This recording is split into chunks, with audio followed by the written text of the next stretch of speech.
The evening air in Ouagadougou was thick with dust and the faint scent of burning wood, a reminder of a day's end in the Sahel, where every breath carried stories of hardship and hope. Under the flickering glow of a lone street lamp, Ibrahim Traoré sat quietly on a weathered wooden bench outside his modest home.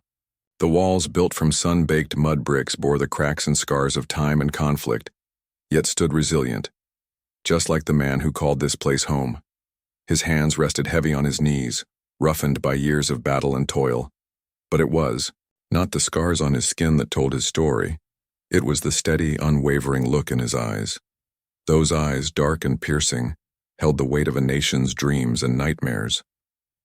Around him, the sounds of children playing barefoot echoed faintly in the distance, their laughter fragile yet fierce, a melody of innocence against the backdrop of a land forever caught between turmoil and tenacity. Inside, a radio hummed softly, broadcasting news in French and the local Moure language. The headlines were a mix of unrest, shifting alliances, and veiled power struggles involving foreign interests.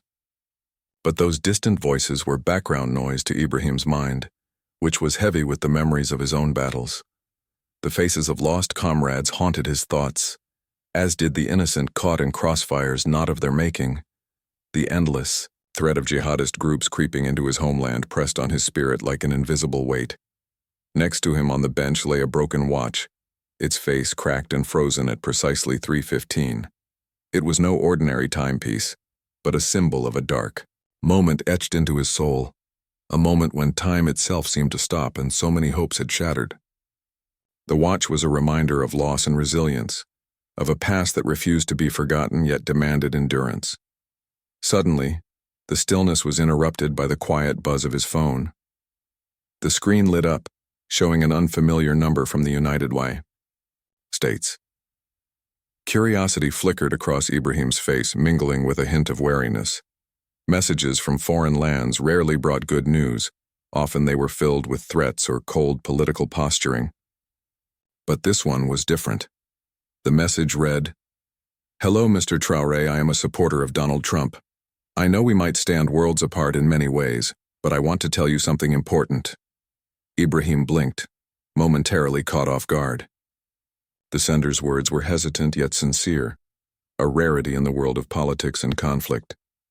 He tapped the screen to read on, his eyes narrowing thoughtfully. "I have watched your fight, the courage you show against impossible odds. It's made me rethink everything I believed. I want to ask for your forgiveness and for my country's past and for my own ignorance." The weight of those words settled over him. Forgiveness, in a world so fractured, was an ocean wide and deep. Ibrahim looked up toward the horizon where children played, their bright faces glowing in the fading light, untouched by the shadows of division. More messages arrived, each one peeling back the layers of the sender's heart. He spoke of his own journey, growing up in a town gripped by fear and suspicion where the other was a figure of mistrust. He confessed that Ibrahim's courage had cracked the walls of his own prejudices, sparking a desire to learn and understand.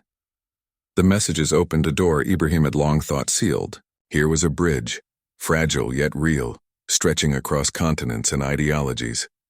In the quiet of the night, by the flickering flame of a candle, Ibrahim crafted his reply. "We are more alike than different. Let us begin there." What followed was a conversation that transformed both men. They exchanged stories not of politics or power, but of loss and hope, fear and courage. Ibrahim shared the struggles of his people, the battles fought in the heat of the Sahel sun, the nights haunted by distant gunfire, and the dreams of peace that seemed so fragile yet vital. The man in the United States spoke of his own doubts, the walls he had built in his mind, and the gradual dismantling of those barriers as he listened to Ibrahim's story. One rainy night, a message arrived that carried the weight of a soul unburdening itself. "I never thought I'd find respect for someone I'd only known through headlines. You've changed my heart. Thank you for showing me how to see." Ibrahim closed his eyes as the rain tapped softly against his window. Tears traced silent paths down his face, not from sorrow, but from the fragile, blooming hope that had taken root within him. "You're not broken," he whispered to the empty room. You're becoming.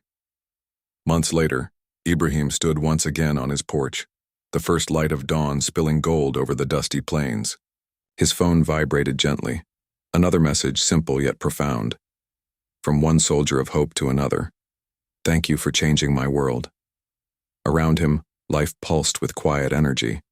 The laughter of children, the songs of birds, the earth, patiently awaiting a new day. In that moment, Ibrahim understood that true change begins not with grand declarations or battles won, but with a single message, a single act of grace, and a single heart opening to another.